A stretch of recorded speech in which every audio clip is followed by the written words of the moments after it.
राम राम राम। संक्षिप्त आनंद रामायण राज्यकांड उत्तरार्ध सर्ग 22। राजा भूरी कीर्ति का फलों तथा कमल पुष्पों से भरी हजारों टोकरियों को उपहार के रूप में श्री राम के पास भेजना, सीता का बिना श्री राम के सूंघे कमल पुष्पों का आस्वाद लेना, श्री राम का नारद जी के माध्यम से सीता को पतिव्रत धर्म की शिक्षा देना, तुलसी पत्र के तोड़ने की वर्जित तिथियां, श्री नारद जी द्वारा श्री राम की स्तुति। श्री रामदास बोले, हे शिष्य विष्णुदास, श्री राम जी के अत्यंत रमणीय एक अन्य लीला कौतुकों के विषय में मैं बताता हूँ, तुम उसे सुनो। एक समय की बात है, श्री रामचंद्र जी अपनी राजसभा में सिंहासन पर विराजमान थे। सभा में लक्ष्मण आदि भाई मित्रगण, पुरवासी तथा जनपद निवासी बैठे हुए थे। साथ ही दोनों लव कुश नामक पुत्र सुहृदजन मित्र तथा मंत्रीगण भी वहां उपस्थित थे। उसी समय उनके संबंधी एवं मित्र राजा भूरी कीर्ति द्वारा उनके लिए उपहार में भेजी गई हजारों टोकरियां लेकर उनके दूत सभा में आए। वे टोकरियां द्राक्षा आदि फलों तथा पुष्पों आदि से भरी हुई थी। श्री राम ने उन्हें स्वीकार किया तथा उन्हें श्री जानकी जी के पास भिजवा दिया। उस समय सीता जी अपनी सखियों के साथ क्रीड़ाशाला में अत्यंत प्रसन्नता पूर्वक लीला विनोद कर रही थी। उन टोकरियों को देखकर सीता को अत्यंत प्रसन्नता हुई। उसमें उन्होंने एक पिटारी को खोला तो वह सुंदर सुंदर सुगंधित कमल पुष्पों से भरी हुई थी। तब सीता ने कमल निकालकर उसकी सुगंध को बार बार सूंघा और फिर टोकरी को बंद कर पहले की भांति कर दिया। तदंतर उन्होंने सभी टोकरियों को भवन के अंदर भली भांति रखवा दिया। यहाँ सभा में सिंहासन पर स्थित राम को सीता का यह संपूर्ण कृत्य स्वतः ज्ञात हो गया। उन्होंने बार बार मुस्कुराकर अपने मन में यह विचार किया कि पतिव्रत धर्म को दृढ़ता से धारण करने वाली सीता ने यह अनुचित कार्य किया है, जो मुझ पति को सूंघे बिना कमल पुष्प का आस्वाद ले लिया। सीता का इस प्रकार का आचरण देखकर संसार में आगे अन्य पतिव्रताएं भी इसी प्रकार का व्यवहार करेंगी। अतः मुझे उचित मर्यादा की स्थापना करनी होगी। इस प्रकार का मन में निश्चय करके रघुनंदन श्री राम राजसभा से उठकर अपने भवन में आए। उस समय उन्होंने सीता से कुछ भी नहीं कहा। वे पूर्व की भांति अनेक प्रकार की लीलाओं तथा विनोद वार्ताओं के द्वारा सीता को आनंदित करने लगे। सीता ने भी उन सभी पिटारियों को मंगवाया और श्री राम के समक्ष रखवा दिया। वे पिटारियां फलों तथा फूलों से भरी हुई थी। श्री राम ने उन पिटारियों को पृथक पृथक खोल कर देखा। तदंतर उन्होंने उन पिटारियों में से कुछ पिटारियां भाइयों के यहाँ, कुछ माताओं के यहाँ, कुछ पुत्रों मित्रों मंत्रियों एवं गुरु के यहाँ भिजवा दी। इसके साथ ही पूर्ववासी जनों तथा सेवकों और दास दासियों के घर भी भिजवाई। उन्होंने सीता को भी प्रसन्नता पूर्वक सैकड़ों पिटारियां प्रदान की। कुछ फलों का उन्होंने स्वयं भी सेवन किया। इसी प्रकार उन्होंने फूलों की टोकरियों में से भी कमल के पुष्पों को सभी में बंटवाया। सीता को भी सैकड़ों पुष्प दिए और स्वयं भी पुष्पों को ग्रहण किया। यद्यपि श्री राम सीता के द्वारा पूर्व में सूंघे गए कमल पुष्प की बात जानते थे, तब भी वे उस समय अनजान से बने रहे। कुछ ही समय की बात है, सीता जी एकादशी के दिन व्रत रखकर दूसरे दिन द्वादशी को स्नान आदि संपन्न करके तुलसी वृंदावन में गई और वहां उन्होंने तुलसी की पूजा करके उनकी प्रदक्षिणा की। उस समय एकादशी के व्रत में निराहार रहने से वे कुछ थक सी गई थी, अतः प्रदक्षिणा के समय वे थोड़ा लड़खड़ाने सी लगी, जिसके कारण उनके आंचल के छोर से छूकर तुलसी वृक्ष से एक तुलसी पत्र टूटकर नीचे जमीन पर गिर पड़ा। द्वादशी के दिन तुलसी के उस टूटे पत्र को देखकर सीता जी ने यह समझा कि मुझसे यह बड़ा भारी अधर्म हो गया है। तब उस समय वे अत्यंत भयभीत हो गई। तदंतर उन्होंने उस पवित्र पत्ते को हाथ से उठाया और बड़ी श्रद्धा पूर्वक उसी तुलसी वृंदावन में डाल दिया। पुनः उन्होंने तुलसी को प्रदक्षिणा की। बार बार उनकी प्रार्थना करके वे अपने भवन में श्री राम जी के समीप में आ गई। संयोग से उसी समय देवर्षि नारद जी वहां आ पहुंचे। वे अपनी बीना के स्वरों में उत्तम हरि नाम का कीर्तन कर रहे थे। वे वहां पहुंचते ही, हे राघव, मुझ दिन की रक्षा करो, मुझ की रक्षा करो, इस पंचदक्षाक्षर मंत्र का प्रसन्न होकर अपने मधुर कंठ से बार बार कीर्तन करने लगे। यह मंत्र सभी प्रकार के पापों का विनाश करने वाला है। देवर्षि नारद जी को उपस्थित देखकर श्री राम ने बड़ी ही श्रद्धा भक्ति से उनकी अगवानी की, उन्हें प्रणाम किया और फिर एक श्रेष्ठ आसन पर बैठाकर आदर पूर्वक उनकी पूजा की। तदंतर सीता सहित रघुनंदन श्री राम ने उनके पैर धोए और गोदन किया।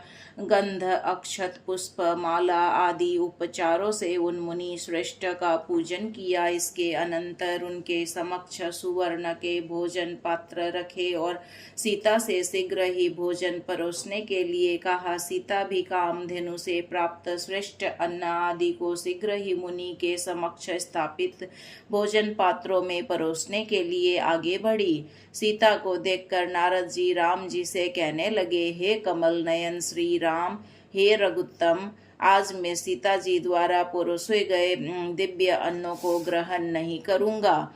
मुनि नारद जी के इन वचनों को सुनकर सीता जी अत्यंत विस्मित हो उठी। यद्यपि ये सब लीला प्रभु श्री राम ही रच रहे थे, तथापि उस समय अनजान बनकर मुनि नारद जी से अत्यंत व्यग्र से होकर घबराते हुए वे कहने लगे, हे मुने, इसमें क्या कारण है? आप सीता के द्वारा परोसे गए भोजन को क्यों नहीं ग्रहण करेंगे? हे मुनि श्रेष्ठ, इसे आप बताने की कृपा करें। श्री राम जी के इन वचनों को सुनकर देवर्षि नारद कहने लगे। श्री नारद जी बोले, हे प्रभु, सीता ने आज 2 अपराध किया है, क्या आप उसे नहीं जानते? यद्यपि आप नहीं जानते हैं तो मैं बताता हूँ, आप सुने। इन्होंने द्वादशी के दिन तुलसी पत्र को तोड़ा है। यदि आप असत्य माने तो हे प्रभु, तुलसी वन में जाकर स्वयं देख ले।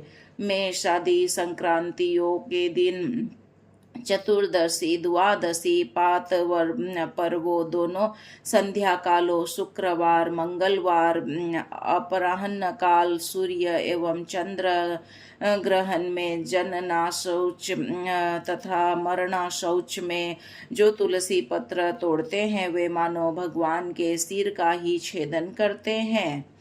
मैं एक बार फिर बोलती हूँ, आप सभी पुनः सुने। मेष आदि संक्रांतियों के दिन, चतुर्दशी, द्वादशी, पात पर्वों दोनों संध्या कालों, शुक्रवार, मंगलवार, अपराह्न काल, सूर्य एवं चंद्र ग्रहण में, जनना शौच तथा मरना शौच में जो तुलसी पत्र तोड़ते हैं वे मानो भगवान के सिर का छेदन करते हैं। जो मनुष्य द्वादशी तिथि को तुलसी पत्र और कार्तिक मास में आंवला पत्र तोड़ता है वह अत्यंत गर्हित नरकों में जाता है। जो स्त्री अथवा पुरुष वर्जित समयों में तुलसी का एक भी पत्ता तोड़ते हैं उस पाप को विद्वानों ने ब्रह्म हत्या के पाप के समान बताया है। इस प्रकार का वचन सभी मुनियों ने कहा है। जब पुरुषों के लिए इसे दोष कहा गया है तो स्त्रियों के लिए भी दोष ही है। हे राम, इसी कारण व्रत परायण में आज सीता के द्वारा परिवेशित श्रेष्ठ अन्न को ग्रहण नहीं करूंगा। देव ऋषि नारद जी के इन वचनों को सुनकर श्री राम पुनः उनसे बोले, हे मुने, अब आप ही सीता को पवित्र करने की कृपा करें। वर प्रदान कर अथवा किसी व्रत आदि का परिपालन से जिस किसी भी उपाय से सीता शुद्ध हो जाए वैसा आप करें। इसके लिए मैं हाथ जोड़कर विनय पूर्वक सिर झुकाकर आपसे बार बार प्रार्थना करता हूँ। श्री राम जी के कथन को सुनकर नारद जी कहने लगे, हे प्रभु, ब्रह्म हत्या आदि महान पापों की निष्कृति के लिए मुनीश्वरों ने अनेक प्रकार के प्रायश्चितों का विधान किया है, किंतु हे रघुश्रेष्ठ, द्वादशी तिथि को तुलसी पत्र तोड़ने से जो पाप लगता है उसका प्रायश्चित मैंने कहीं नहीं देखा है। हे रघुनंदन, अब केवल एक ही उपाय शेष है, वह यह है कि सीता अपने पातिव्रत के प्रभाव से मेरे समक्ष उस तुलसी पत्र को तुलसी वृक्ष में जोड़ दे, तो ये क्षण भर में पवित्र हो जाएंगी। इसमें कोई संदेह नहीं है, मेरा यह वचन सत्य है।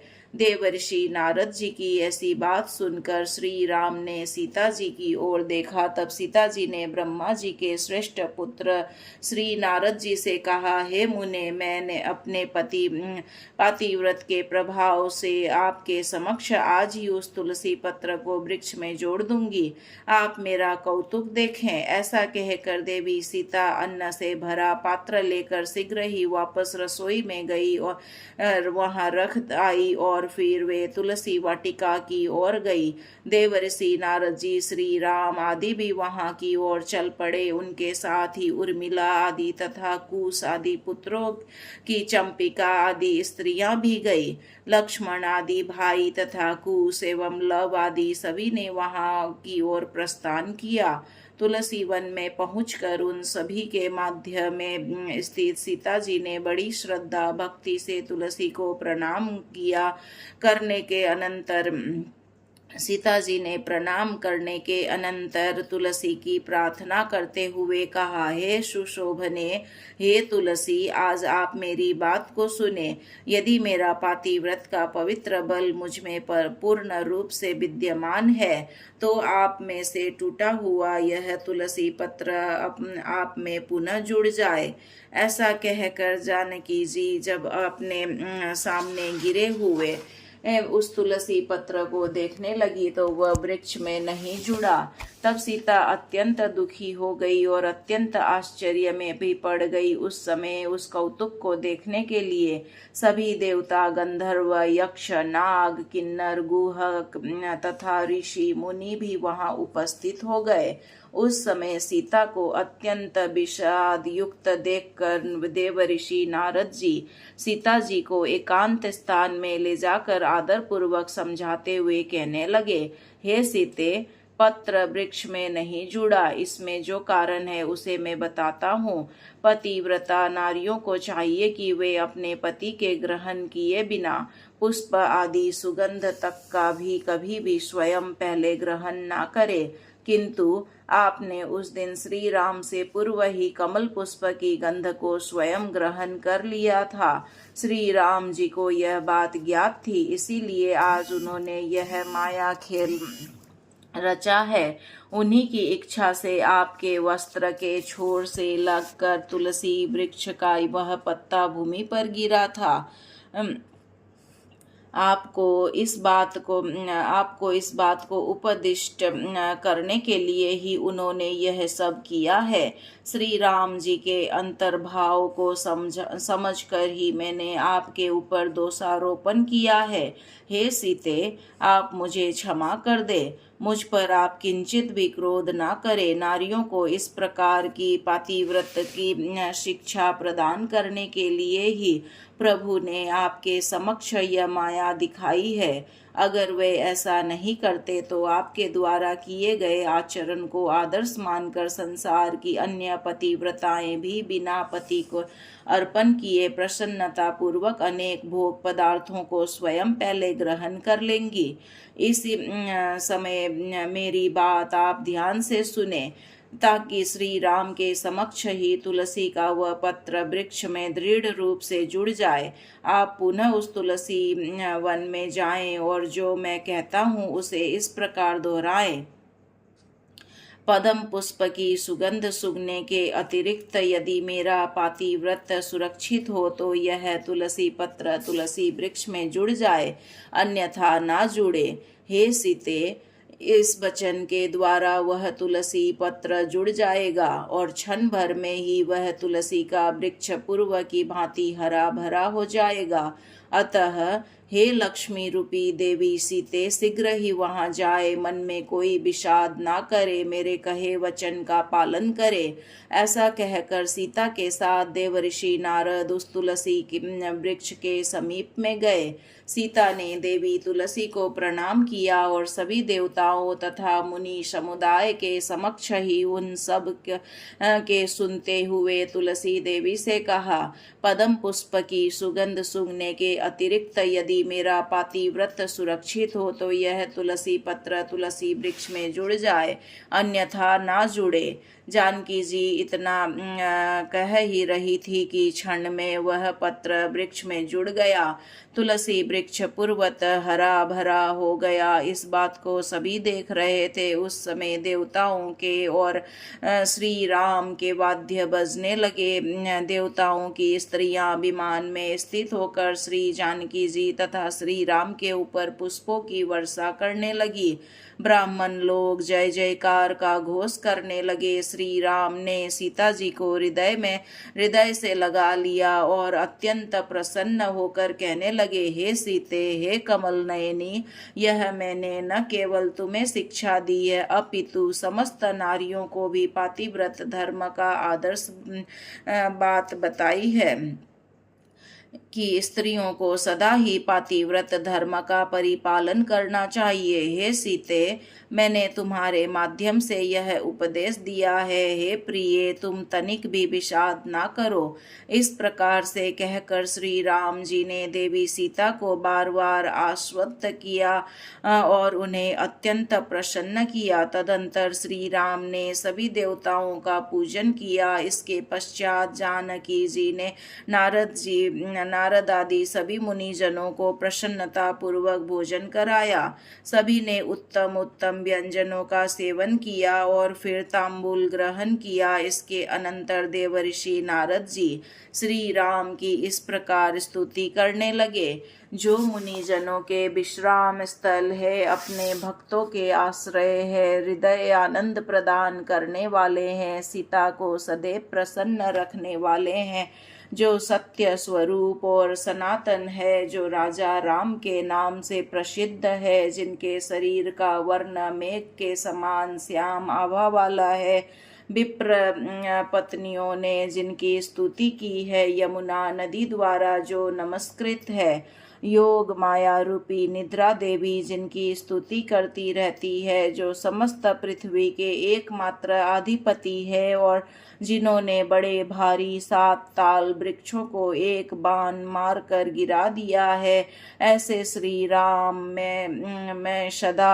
आपको मस्तक झुकाकर प्रणाम करता हूँ, जो अनेकों राक्षसों का वध करने वाले हैं, धनुष बाण धारण करने वाले हैं, प्रजा के आश्रय हैं, जिन्होंने वानर राज बाली का मर्दन किया है, जिन्होंने समुद्र पर सेतु बंधन किया है, जो अनेक प्रकार की आनंददायी लीलाओं को संपादित करते रहते हैं, जो अयोध्या नगर निवासियों को अत्यंत आनंद प्रदान करते रहते हैं, जो स्त्रियों को प्रसन्न करने वाले हैं, जिसके उत्तम मस्तक पर कस्तूरी का तिलक सुशोभित रहता है, जिन्होंने बड़े भारी 7 ताल वृक्षों को एक बाण मारकर गिरा दिया था, ऐसे श्री राम मैं सदा आपको सिर झुकाकर प्रणाम करता हूँ।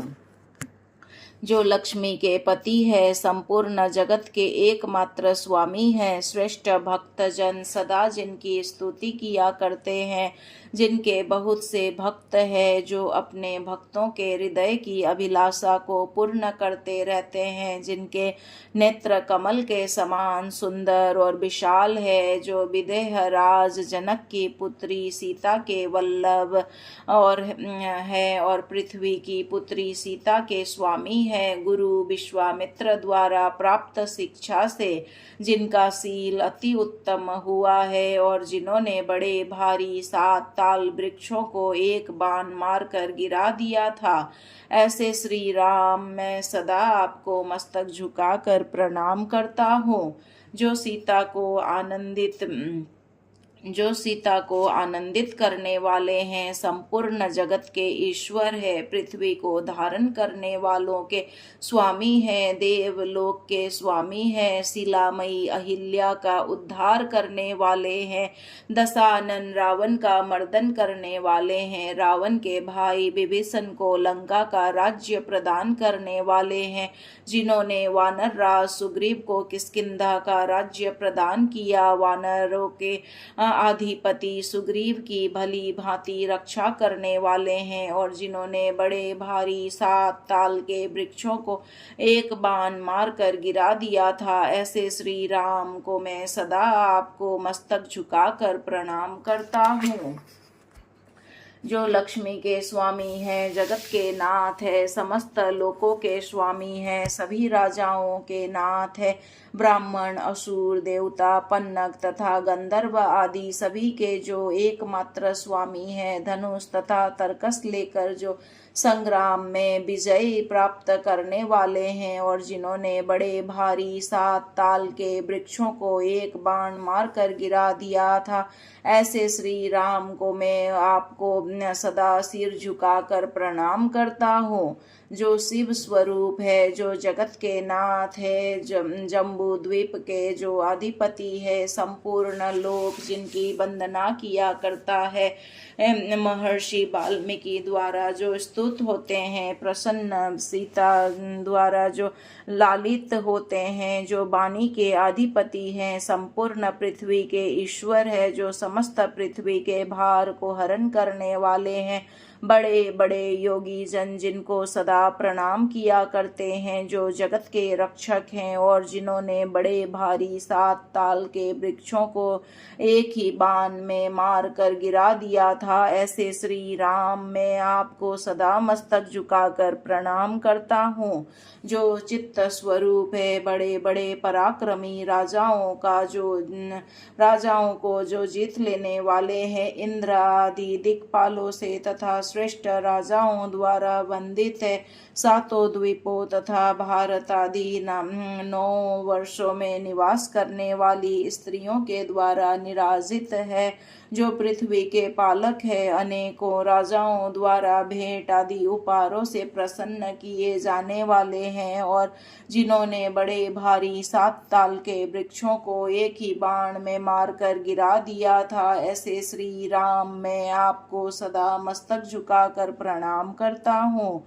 जो मुनि जनों द्वारा भली भांति सेवित होने वाले हैं, कवि जन जिनका गान करते रहते हैं, जो स्तुति के योग्य है और हृदय में धारण किए जाने वाले हैं, जो अनेकों विद्वानों द्वारा तर्क एवं पुराण आदि के वाक्यों से तथा उत्तम काव्यों द्वारा वर्णित होते हैं, जो अयोध्या निवासिनी कौशल्या के पुत्र हैं, जिनका उत्तम मस्तक सुगंधित गंध आदि से लेपित रहता है और जिन्होंने बड़े भारी 7 ताल के वृक्षों को एक ही बाण में मारकर गिरा दिया था, ऐसे श्री राम मैं आपको सदा मस्तक झुकाकर प्रणाम करता हूँ।